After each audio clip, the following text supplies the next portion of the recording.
Hello, welcome back to the channel. Welcome back to Cheap Motoring TV. Here we have the Jaguar S-Type, the most affordable classic everyday car you can use in 2025. This is an X on a 2001 or a 2001 on an X. You can have it whichever way around you want. People that remember the Jag S-Type when it first came out will remember the stick it got for its looks, its close relationship with Ford, because obviously Jaguar was owned by Ford at the time, even down to the key. It's fresh from the Ford Transit of the same era.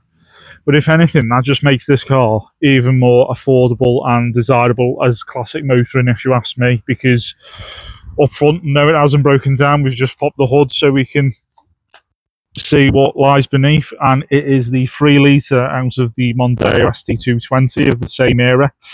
Very proven Ford unit. It's used in Ford of America, and Ford over here use it as well, and obviously in the ST, the Jag X type, the Jag S type.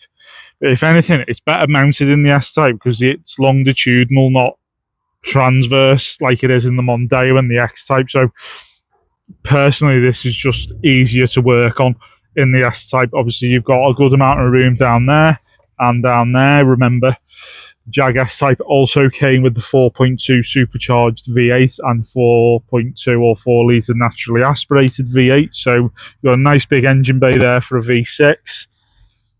Have a look down there. You can get to all the parts easily down there, all your fans and everything nice and easy to get to. This car's obviously been well looked after by its previous owner. We've got a lot of service history for it. I'm pretty sure it's a low owner car as well. I haven't got the V5 to hand because this is on sale or return. We're just waiting to get the V5. It's obviously had new brake lines there as well. Notice the difference in colour. So it's had 2 brake lines there. As I say, I've never really had any dealings with the Jag S-Type. I've never owned one. It's been a car I've always thought about owning. I've never been really put off by the thought of owning one. As I say, it's nice affordable motoring, and with a lot of prestige brands as well, like your Mercedes, your Audi, your BMW, the parts are really expensive. But on something like a Jag, where everything cross-references with a Ford, that makes the cost of running these a lot cheaper than the other prestige brands. Obviously, you'll look for... Nerdy fact, I'm pretty sure that's from a Mark II Mondeo, those side repeaters. Anyway, that's just me. Another useless fact for you. When you're looking at cars as well, older cars that suffer from corrosion, be sure what you're checking for. So obviously, that's plastic, that's a plastic cover.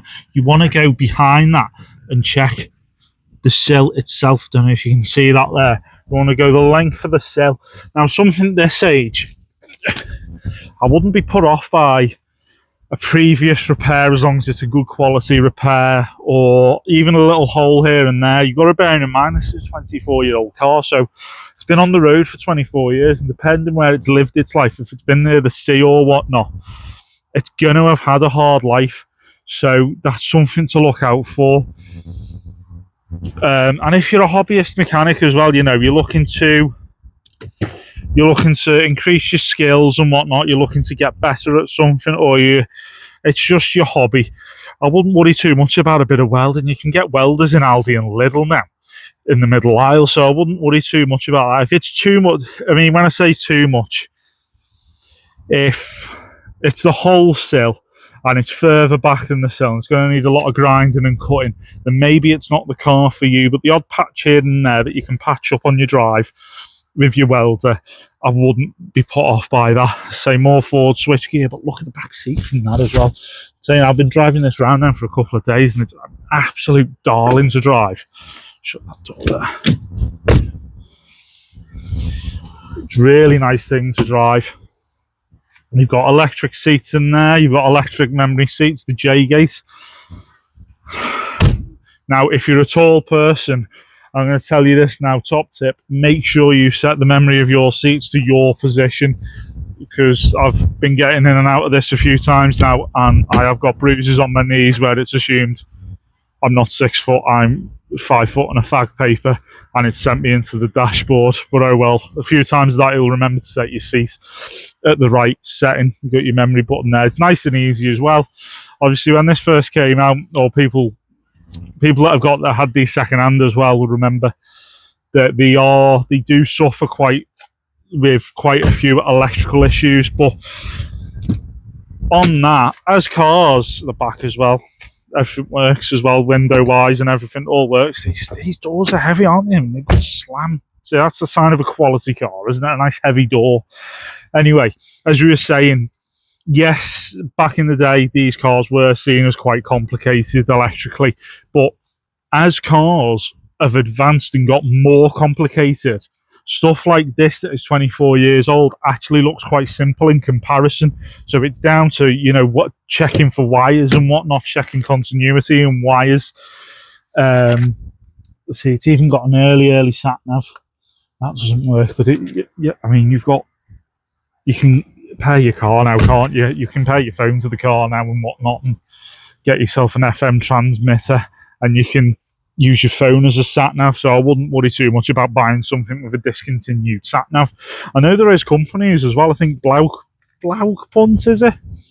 They've been making car stereos for years, but they will take. So come back around here. I think they've done it with Porsche and BMW.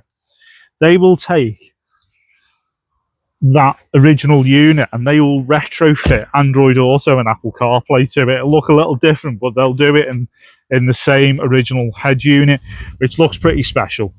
And it keeps that originality of the car, which a lot of keen enthusiasts are always eager to keep hold of.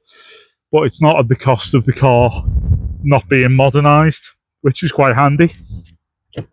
You've got the J-gate there as well. You've got heated seats, dual zone climate control, the automatic gearbox, which is nice. You've got electric seats on this side as well, just memory for the driver though. You've got the wood and leather steering wheel, and that's very nice to hold. Makes it a very enjoyable driving experience, really adds to the experience of driving it. So in a world of EVs and whatnot, where EV is becoming more and more commonplace, there is something quite satisfying about driving an old V6 Jag. Or a nice thrum from the Ford V6 up there.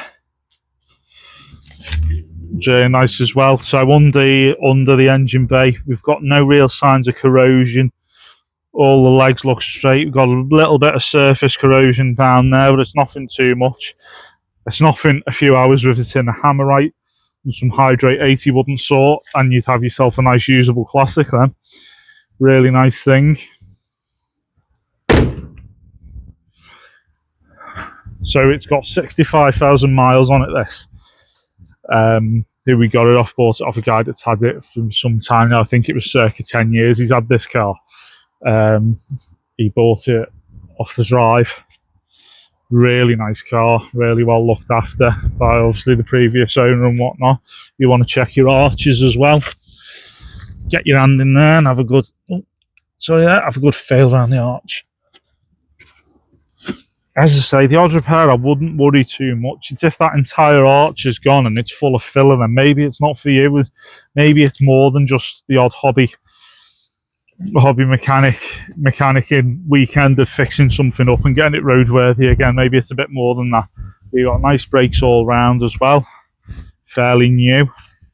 Got good tread tyres, and this can all be yours for £900, and you've got a nice usable classic. 24 years old. A couple more months will make it 25 years old, and then it's eligible for classic insurance.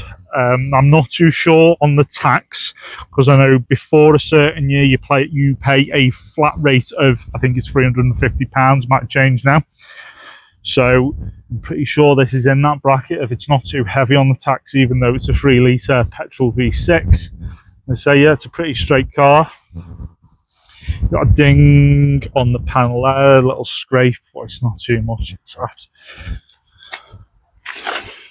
So you can't really see it on camera, but it's nice and straight. There's no mismatch in the colour, no rippling effect, no orange peel.